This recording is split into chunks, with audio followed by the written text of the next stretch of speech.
Troisième et dernière partie de l'Africa Newsroom. Nous sommes toujours avec Alexandre Kiyedi Ngiekama, représentant de l'UDPS en France, l'Union pour la démocratie et le progrès social, soutien de Félix Tshisekedi. Kojo Ndoukouma, docteur en droit, cadre au sein du PPRD, le Parti du peuple pour la reconstruction et la démocratie. Emmanuel Dupuis, professeur associé à l'Université Paris-Sud, président de l'Institut Prospective et Sécurité en Europe. Nous parlions donc de ces violences dans cette campagne électorale. Monsieur Kiyedi, vous vouliez intervenir? Je voulais intervenir un peu sur le fait que Fayulu, qui n'est pas de mon bord à moi, mais dont le cortège était souvent attaqué, on l'empêche même d'atterrir à Kindu. Et Kindu, c'est un territoire congolais. Et Fayulu vient pour faire campagne. Je vois mal pourquoi on doit l'interdire de faire campagne. Il faut laisser son avion descendre. Non, ils ont tout fait pour empêcher Fayulu de faire campagne à Kindu. Ce n'est pas bon ça. Ça ne fait pas bon signe. Les esprits sont apaisés puisque là, ils sont plutôt surchauffés. Puisqu'on sent qu'il y a un complot derrière. Il y a une volonté de nuire, de faire mal, d'empêcher que les autres puissent parler. Or, Shadari, lui, il utilise tous les moyens de l'État, même la police. Vous vous rendez compte? Même le ministre l'information le soutient lui. Un climat bien sûr de défiance. Emmanuel Dupuis, ces événements interrogent sur l'architecture finalement de cette élection. On parle du personnel politique, mais aussi des gouverneurs, l'armée bien sûr qui entre complètement dans ce contexte. Cette architecture telle qu'elle se présente aujourd'hui, est-ce qu'elle est de nature à garantir finalement l'équité entre les candidats? On parle notamment dans le traitement, ne serait-ce que dans le fait de pouvoir battre campagne tout à fait normalement. Alors évidemment, la question, ce scrutin interroge sur l'architecture de la gouvernance, mais interroge aussi sur l'architecture géographique du pays. Parce qu'un des principaux risques avec ces interdictions de part et d'autre, c'est qu'on ait un retrécissement du corps électoral autour des différentes régions et des fiefs électoraux. Équateur pour Jean-Pierre Bemba, Kasaï central pour votre candidat Félix Tshisekedi, que sais-je encore, Moïse Katumbi avec son ancrage en tant qu'ancien gouverneur dans le Katanga, ou bien sûr Vital Kamerhe dans le Sud Kivu. Donc bien sûr il y a ce risque-là d'une ethnisation, d'une parcellisation du corps électoral, et qui là pour le coup serait une remise en cause de l'unité territoriale du pays. Tout le monde sait que de toute façon le corps électoral est à l'est, hormis les 4 millions de Kinois qui votent, sur les 40 millions qui votent. Donc là aussi, il y a cet enjeu d'être équitable, et donc de permettre que tous les moyens de l'État comme ceux de l'opposition, quand l'avion de M. Fayulu ne peut pas décoller, évidemment ça pose un problème en termes d'exigence démocratique dans la manière dont les choses sont faites. Et puis il y a un autre élément plus subtil, c'est le temps de parole dans les médias, avec là aussi une répartition qui doit se faire dans le territoire national et pas de l'extérieur. Parce que ça aussi, c'est un élément qui peut être un argument que le gouvernement actuel met en exergue en disant que ce sont que des candidats de l'extérieur. Mais bien évidemment, quand vous n'avez pas accès aux médias, quand vous n'avez pas la capacité de vous réunir à l'intérieur du pays, vous êtes bien obligé de prendre tous les moyens dont vous disposez pour effectivement essayer de motiver les électeurs effectivement dans la plénitude de leurs moyens. Kojo Ndoukouma. Oui, l'architecture de gouvernance permet également de garantir le bon déroulement du processus électoral. Sur ce point, je pense que nous sommes d'accord. Mais qu'est-ce qui se passe en termes d'accès aux médias? Pendant les élections, ce n'est même pas le gouvernement, ce n'est pas la Commission électorale nationale indépendante. Dans notre Constitution, on parle des institutions à l'appui à la démocratie. Et c'est le Conseil supérieur de l'audiovisuel et de la communication qui se charge de la meilleure répartition du temps de parole pour l'accès de tout le monde aux chaînes publiques ou à la chaîne publique nationale. Et cela est en train de se faire, comme je le disais. Il y a quelques... des élections. Non, c'est depuis le début de la campagne électorale, le 23 novembre. Alors en tout cas, ce n'est pas ce que dit l'opposition qui accuse justement le pouvoir de monopoliser le temps de parole.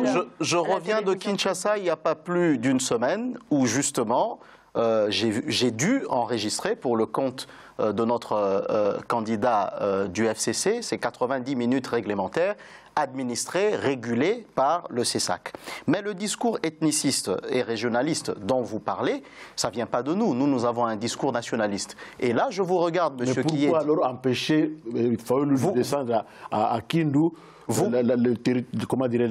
la province vous me permettez, de Chadar? Vous me permettez d'en placer une, comme ça vous pourrez répondre par la suite. Le discours ethniciste et régionaliste, c'est M. Kamere, je le cite, qui le développe. Il est au niveau de l'Est du pays, il dit qu'il a choisi d'être avec Félix Tshisekedi parce que celui-ci lui a promis d'être nommé Premier ministre et dès qu'il sera Premier ministre, il va nommer un ministre de la Défense qui va relever de la région de l'Est pour bien finir le problème de sécurité que nous avons à Béni. Autre chose, il dit qu'il a fait le choix de M. Félix Tshisekedi, parce qu'au niveau de Genève, toutes les personnalités, dont Bemba, Jean-Pierre Bemba, M. Bemba qui parle, toutes ces personnalités avaient fait le choix de donner la Banque centrale du Congo à M. Matungulu, de donner la primature à M. Jean-Pierre Bemba et de donner un autre poste à M. Mouzito au niveau du président de l'Assemblée nationale. Ça, c'est M. Vital Kamerhe qui le dit. Bon, alors ça fait partie des tractations normales. Et mais justement, c'est ça le discours. Mais c'est ça le discours ethniciste que nous n'avons pas. Parce que nous voulons des élections pour lesquelles notre candidat devrait avoir un maximum de voix dans tout le pays. Mais quand vous entendez même M. Bemba, il parle de leur fief. Ça veut dire pour Moïse Katumbi, c'est le Katanga.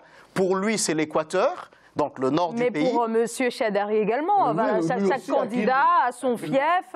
Chadari n'en fait pas. Il ne veut même pas que quelqu'un rende. Chadari n'en fait pas une doctrine dans le cadre de ces élections. Et je dirais un dernier mot pour démentir un peu ce que M. Jean-Pierre Bemba a dit. Ce n'est pas la masse, ce n'est pas la foule qui constitue en RDC l'électorat. L'électorat, c'est des personnes enrôlées qui sont mobilisées généralement par les partis politiques pour aller retirer leur carte d'électeur. Et M. Kiyedi, votre secrétaire général, s'est réveillé plusieurs mois après le processus d'enrôlement des électeurs parce que vous aviez du retard à mobiliser également des gens pour aller se faire obtenir la carte d'électeur. Déjà, vous tous, vous partez sur cette base qui n'est pas une base correcte et qui va se ressentir dans les urnes. Lorsque, par exemple, M. Fayoulou, et je finis par là, appelle à la fois, dans une sorte de conciliation de principes contraires, à obtenir le suffrage et à boycotter la machine à voter, ce qui va se passer, c'est que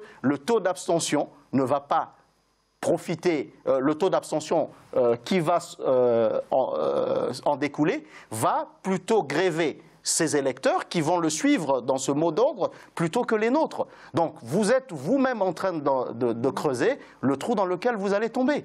Alexandre Kiyedi. Là, vous êtes à côté. Je m'excuse beaucoup de vous dire, je m'excuse en faux dans ce que vous avez dit, vous êtes à côté. Pour que quelqu'un puisse voter au Congo, il faut parce qu'au Congo, il n'y a pas de carte d'identité. Oui. Il n'y a que la carte électorale. Pour que quelqu'un aille voter, il faut qu'il y ait cette carte-là. Ça, c'est même pour se promener. Quand la police t'arrête, il te demande tes papiers, tu montres la carte électorale, puisqu'il n'y a pas de carte d'identité. Donc ce n'est pas à nous de pousser les gens d'aller chercher cette carte-là. Nous, la carte ne date pas d'aujourd'hui, hein, ça date depuis 2011. Cette carte-là date depuis 2011. On l'échange chaque après 5 ans, je crois. Voilà. Chaque après 5 ans, je crois, on l'échange. Mais le vote n'est pas obligatoire en RDC. Nous avions demandé à tous les membres, à toute la jeunesse de l'IDPS d'aller chercher leurs cartes auprès des autorités. Quand vous arrivez là-bas, d'abord, des fois, ils ne veulent même pas vous le donner. Des fois, ils vous font... Vous savez, c'est pourquoi il y a 8 millions des électeurs fictifs qui n'ont pas mis ni les donc d'empreintes. Pourquoi il y a tout ça? C'est parce que quand vous venez, ils vous établissent cette carte-là, et puis après, bon, ils vous disent de partir, et ils enregistrent cette carte à votre nom pour eux, déjà. Voilà. C'est pourquoi les gens n'ont pas cette carte-là. Mais au jour d'aujourd'hui, comme la distribution des cartes il y a une tranche de 3 ou 4 mois, a été bloquée, personne n'y va. Mais quand ça va s'ouvrir, je pense que c'est déjà ouvert. Nous, à l'IDPS, croyez-le-moi, nous avons tous nos cartes. Nous allons aller voter le président Félix Tshisekedi, que nous considérons comme le seul aujourd'hui, à l'heure actuelle, qui peut gérer ce pays-là dans cette situation de crise-là. Nous ne sommes pas dans la posture, mais nous voulons que les Congolais sortent de la crise dans laquelle nous sommes. Puisque nous avons touché le fond et c'est fini. Nous n'accepterons plus jamais que les gens des assassins, que les gens qui ont pillé les pays, qui ont détruit ces pays-là, politiquement, économiquement, mais socialement, puissent encore nous gérer pendant les 5 ans à venir. Non. Emmanuel Dupuy. Alors, on en viendrait presque à oublier que chaque candidat devrait avoir un programme pour ce pays. Voilà. Et qu'après le 23 décembre, il y a quand même le 24 décembre. Et qu'il faut penser, évidemment, à un certain nombre de sujets sur lesquels, je pense, les électeurs congolais sont en attente. Premièrement, un rappel, hein, il n'y a que 9% de la population de votre pays qui a accès à l'électricité. Donc il y a une urgence aussi à penser dans l'opposition comme la majorité, à un certain nombre d'évidences. Je rappelle aussi que votre pays, à tous les deux, est de nouveau en proie à l'épidémie d'Ebola. Ouais. 200 morts depuis l'été dernier. Et je m'étonne, justement, pour rebondir à votre interrogation, que d'un côté, le gouvernement de votre pays refuse la présence internationale en remettant en cause l'existence depuis 25 ans d'une force onusienne, et en même temps s'appuie, et ô combien avec raison, sur le programme de l'Organisation mondiale de la santé qui a fait 26 000 vaccinations depuis l'été dernier. Donc il y a un paradoxe. La communauté internationale est bienvenue, parfois.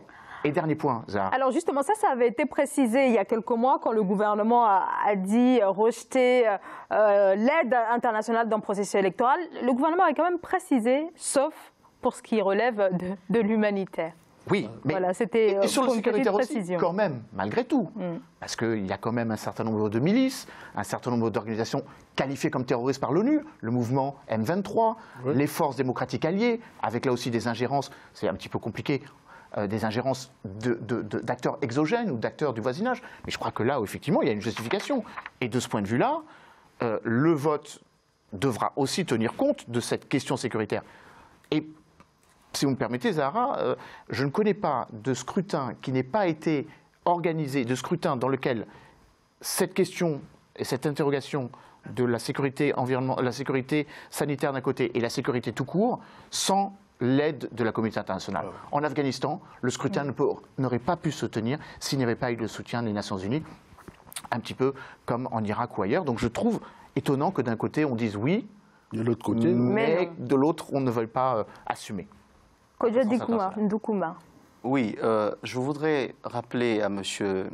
Alexandre Kiyedi que M. Chadari n'est pas un assassin. Si vous le dites, vous l'avez dit 2 ou 3 fois. Oui, oui. Et je vous signale que dans son Et je vous signale que dans son parcours, il a été à l'UDPS. Il a fait la petite territoriale et il est arrivé secrétaire général du PPRD et il n'est resté ministre de l'Intérieur que quelques mois.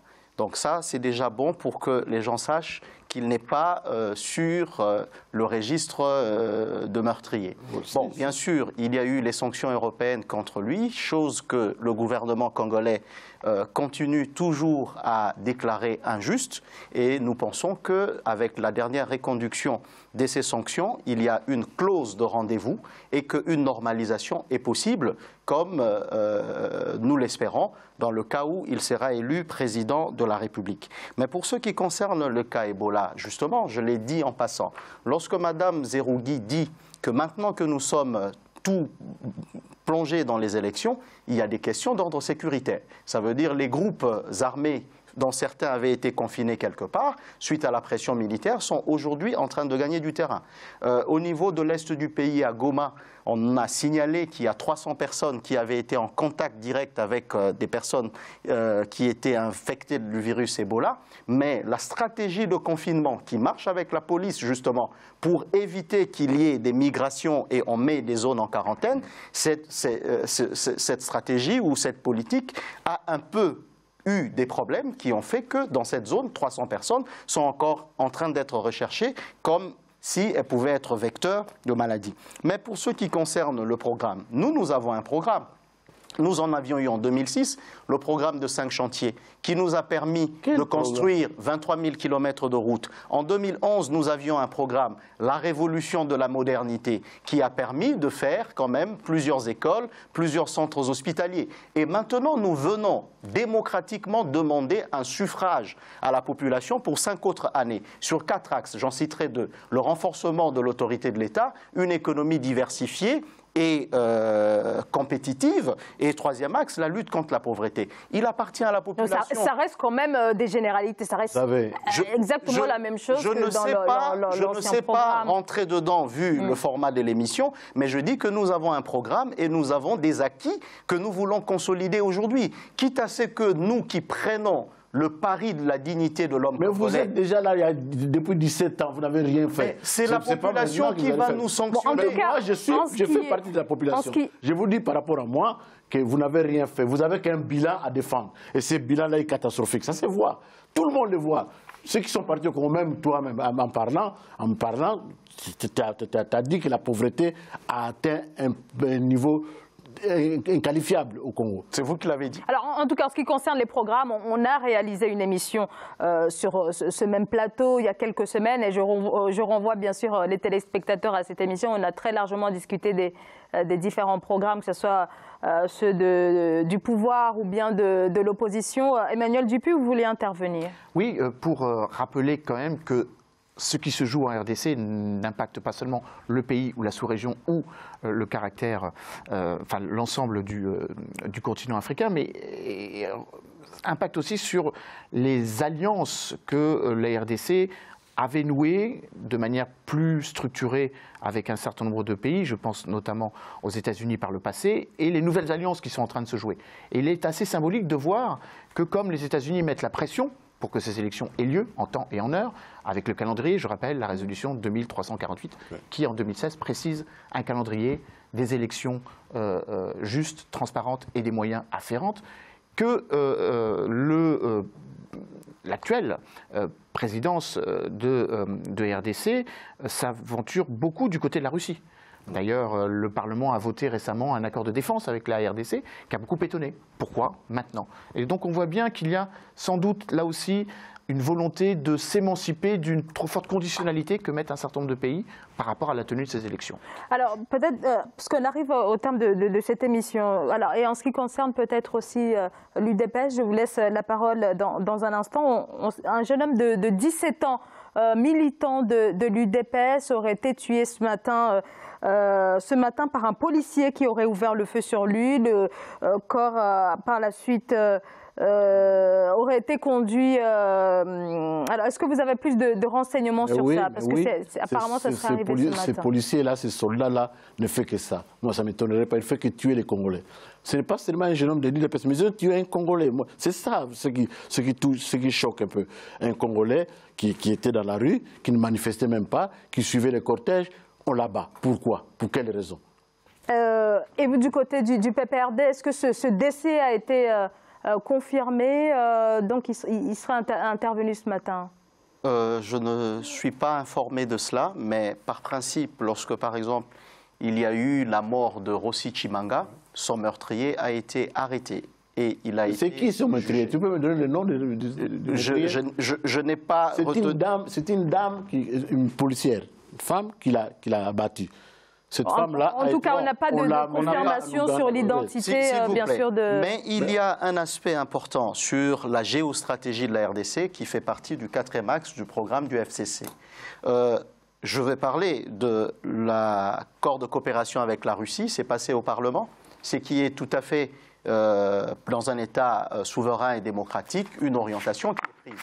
Mais j'insiste aujourd'hui sur le fait que les services de sécurité de la RDC ont travaillé sérieusement avec les États-Unis contre la menace évidente du terrorisme qui a fait fermer à l'ambassade des États-Unis pendant 2 jours son consulat. Et ça, c'est important. Donc, nous sommes dans un pays où même la France a utilisé, avec les différentes visites qu'il y a eu du président angolais ou du président rwandais, a utilisé la stratégie régionale pour régler les problèmes en RDC. Et donc, nous travaillons au niveau géostratégique dans les alliances avec les différents pays de la région. Nous sommes dans la CIRGL, nous sommes dans la SADC, nous sommes également dans le bon terme avec tous les autres pays de la région et on est intervenu en République centrafricaine dans le cadre d'un mandat des Nations Unies. Alors, on arrive évoquer cette question pose un problème sur les ambitions géostratégiques. On aura l'occasion d'en parler, on arrive malheureusement... Vous intervenez à la Centrafrique alors qu'au Congo, à Béni, on tire les Congolais, vous n'intervenez pas. Voilà, vous allez chercher l'intervention à vous montrer ailleurs, à 2 mètres de chez vous. Alors peut-être Emmanuel Dupuy, un mot en 2 secondes. Un dernier mot peut-être. Un appel ou un espoir, c'est que évidemment, au-delà des partis qui sont représentés ici, je rappelle qu'il y a une 3e opposition qui n'est pas ici, et je ne la représente évidemment pas. Je crois qu'il faut penser à la réconciliation, et que ce pays ne peut pas se permettre, en espérant que les élections, qu'une fois que les élections auront passé, aucun des problèmes sera réglé. Parce que c'est ça le risque. Alors, extension avec le voisinage, et puis surtout, on ne peut pas faire comme si la RDC n'était pas un pivot central pour l'ensemble de la stabilisation de ce continent. Merci beaucoup à tous les 3. Merci à vous, Emmanuel Dupuy. Je rappelle que vous êtes président de l'Institut Prospective et Sécurité en Europe, professeur associé à l'Université Paris-Sud. Alexandre Nguiekama, pardonnez-moi, qui est dit. Je rappelle que vous êtes représentant de l'UDPS en France, l'Union pour la démocratie et le progrès, soutien bien sûr de Félix Tshisekedi. Je suis docteur en sciences économiques, c'est à Paris 10 à Nanterre. Très bien, merci beaucoup pour cette précision. Kodjon Doukouma, je rappelle que vous êtes docteur en droit et cadre au sein du parti au pouvoir en RDC, le PPRD, le Parti du Peuple pour... Professeur aussi, mais bon, je l'ai pas. Professeur également, et Parti du Peuple pour la, pour la reconstruction et la démocratie, soutien d'Emmanuel Ramazani Chadari. Et merci à vous bien sûr de nous avoir suivis, merci de votre fidélité. Je vous retrouve demain vendredi. Très bonne soirée. Merci.